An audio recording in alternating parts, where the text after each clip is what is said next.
শুক্রবার ছুটির দিন এক ভয়াল মুহূর্ত পার করেছে বাংলাদেশ। নরসিংদীর মাধবদী থেকে উৎপত্তি হওয়া 5.7 রিক্টার স্কেলের এই ভূমিকম্পে রাজধানী সহ দেশের বিভিন্ন স্থানে আঘাত হানে। অনেক ভবনে ফাটলও দেখা দিয়েছে। মানুষ আতঙ্কিত হয়ে ছোটাছুটি শুরু করেন, অনেকেই আতঙ্কিত হয়ে নেমে আসেন ভবনের নিচে।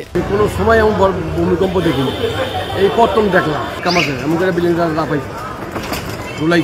তবে অনেক জোরে হয়েছে, এটা মানে অনেক রিস্ক ছিল। আজকে আমরা তো লাইলাহা পড়তেছিলাম যেন আল্লাহ সবার সেফটিতে রাখে।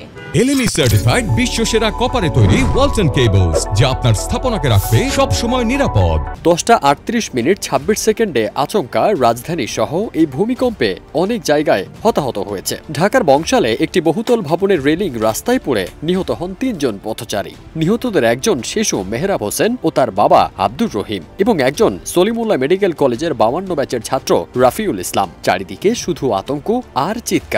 যে ঝাঁকুনি দিয়েছে এইটা আসলে ভাষায় বলার মতো, খুবই ভয় পেয়েছি।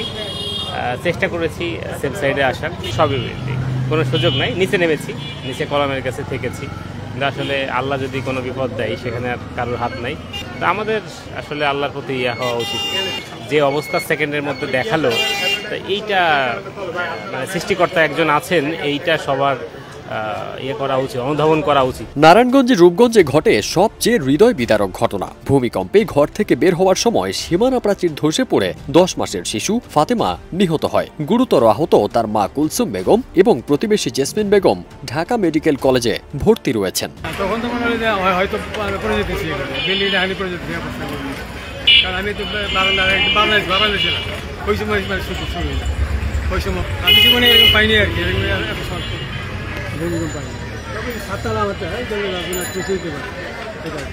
ঢাকায় আতঙ্কে দৌড়াদৌড়ি, সিঁড়ি ভেঙে পড়া, রেলিং খসে যাওয়া এ ধরনের ঘটনায় আরও বেশ কয়েকজন আহত হয়েছেন। আরমানিটোলা, কলাবাগান, টঙ্গী, স্বামীবাগ বিভিন্ন এলাকায় ভবন হেলে পড়া বা ফাটলের খবর মিলেছে। যদিও বড় ধরনের কাঠামোগত ক্ষতি হয়নি বলে ফায়ার সার্ভিস জানিয়েছে।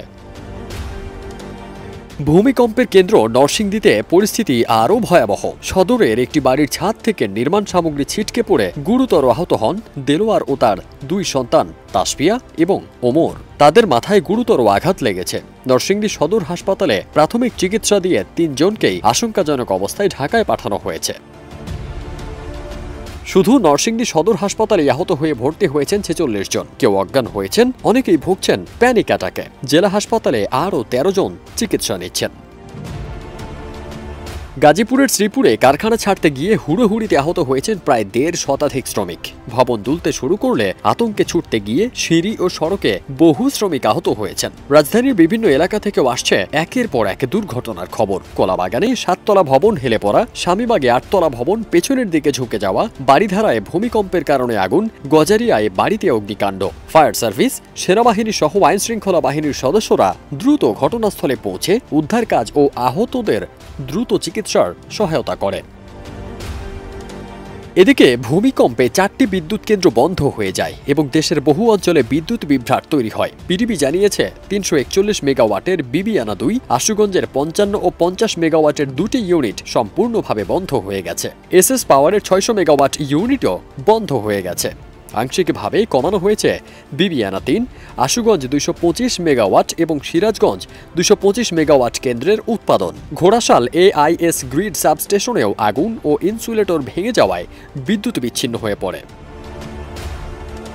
বিশেষজ্ঞরা বলছেন, এবারের ভূমিকম্প দেশের অবকাঠামোর দুর্বলতা স্পষ্ট করে দিয়েছে। আবারও যেন সতর্ক করে দিল যে বড় মাত্রার ভূমিকম্প হলে বাংলাদেশে ভয়াবহ মানবিক বিপর্যয় ঘটতে পারে।